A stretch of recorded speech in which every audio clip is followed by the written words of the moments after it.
Students लक्ष द्या आता. बरोबर. मागच्या लेजरला काय केलं होतं आपण, मागच्या लेक्चरमध्ये की लेजर पाहिली होती, बरोबर ना, यांची एंट्री केली होती. आता आपण स्टॉक विषयी माहिती घेऊ. काय पाहणार आपण, स्टॉक. स्टॉक म्हणजे ॲक्च्युली प्रॉडक्टचं नाव, बरोबर ना. स्टॉक म्हणजे काय असणार, ॲक्च्युली प्रॉडक्टचं नाव काय, ते स्टॉकची एंट्री करायची आपल्याला. मग आपण सध्या स्टॉक कोणता एक्झाम्पल घेतोय, पेन, पेन्सिल, रबर, नोटबुक, बरोबर ना. असा कोणताही स्टॉक असू शकतो. समजा आपल्याकडे कॉम्प्युटर असेल तर आपले कॉम्प्युटरचे पार्ट्स झाले, जे पण आपले पार्ट्स असतील त्याला काय बोलणार आपण, स्टॉक. म्हणजे जो प्रॉडक्ट असेल ॲक्च्युली प्रॉडक्ट, त्या प्रॉडक्टला काय बोलणार आपण, स्टॉक बोलणार आहे.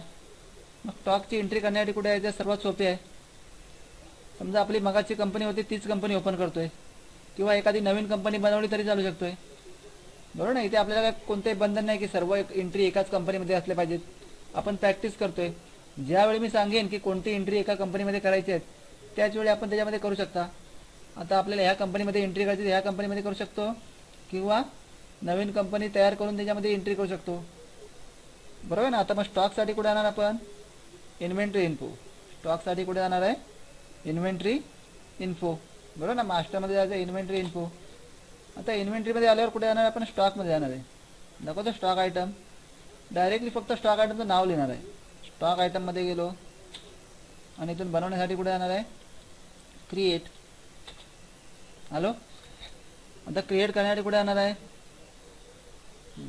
बरोबर ना. इथे नाव लेजर क्रिएट करायचं आहे ना.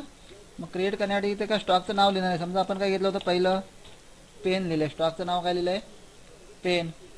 आणि नंतर एंटर करून सेव्ह करायचं आहे, बरोबर. कोणताही बदल नाही करायचा आपण, सध्या फक्त स्टॉक बनवते आपण. एंटर करून सेव्ह केलं. पेन नंतर काय घेऊ, कोणतं एक्झाम्पल घेऊ शकतो, बुक, बरोबर ना. एंटर करून सेव्ह करू शकतो. पेन्सिल, एंटर करून सेव्ह करतो. कळालं ना स्टॉक कसा बनवायचा. सध्या आपण काय करतो की स्टॉक आपण दाखवतो फक्त. बाहेर येऊन एस्केप करू शकतो, बाहेर येऊ शकतो. हॅलो. कळालं. स्टॉकची एंट्री कुठे जायची आहे, इन्व्हेंटरी इन्फोमध्ये जाणार. कुठे जाणार आपण, सॉरी, गेटवे ऑफ टॅलीमध्ये इन्व्हेंटरी इन्फो. स्टॉक करण्यासाठी कुठे जायचं आहे, स्टॉक. हॅलो. जसं बनवण्यासाठी आपण क्रिएटमध्ये गेलो, बरोबर ना, तसंच बघण्यासाठी कुठे जाणार आपण, डिस्प्ले. आणि बदल करण्यासाठी काय करणार, अल्टर. हॅलो. पुन्हा एस्केप करून बाहेर येतोय. पण आपल्याला समजा सर्व स्टॉक बघायचा असेल तर आपण कुठे जाऊन बघू शकतो, गेटवे ऑफ टॅलीमध्ये कुठे जायचं आहे, स्टॉक समरी. दाखवतो ना, स्टॉक समरीमध्ये यायचं आहे. हॅलो. इथे एंटर बटन दाबायचं. आता सध्या आपण कोणता ग्रुप घेतलेला नाही त्यामुळे स्टॉक दाखवत नाही आहे, बरोबर ना. सध्या आपण कोणता ग्रुप घेतला होता का, फक्त डायरेक्टली स्टॉकचं नाव लिहिलं आहे. पण त्याचा ज्यावेळी आपण ग्रुप सिलेक्ट करणार त्यावेळी आपल्याला इथे स्टॉक समरी दाखवणार. मग आपण स्टॉकमध्ये बदल करायचा समजा, किंवा डिलीट करायचं, तर कुठे येणार, इन्व्हेंटरी इन्फो. नंतर कुठे यायचं आहे, स्टॉक आयटम. आणि बदल करण्यासाठी कुठे यायचं आहे, अल्टर, बरोबर. समजा बुक बदल करायचा किंवा पेनमध्ये बदल करायचा आहे, तर नाव वगैरे काय पाहिजे असेल तर बदल करा. आणि डिलीट करण्यासाठी कोणतं बटन दाबणार, अल्ट डी. दाखवतो ना, डिलीट करण्यासाठी एंटर करायचं. कळलं. आपण इथे बेसिक माहिती बघितली, फक्त स्टॉकचं नाव कसं लिहायचं आणि स्टॉक क्रिएट कसा करायचा, समजेल.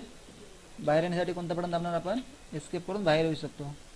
कळलं. एंट्री कशी करायची समजेल. आपण असे अलग अलग pen, pencil, book, rubber, mobile, कोणताही स्टॉक बनवू शकतो. कळलं. तुम्ही या दोघांची प्रथम बेसिक म्हणजे प्रॅक्टिस करून ठेवायची आहे.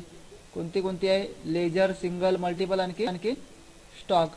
पुढच्या लेक्चरपासून आपण नवीन कंपनी चालू करायची आहे. कळलं एवढं.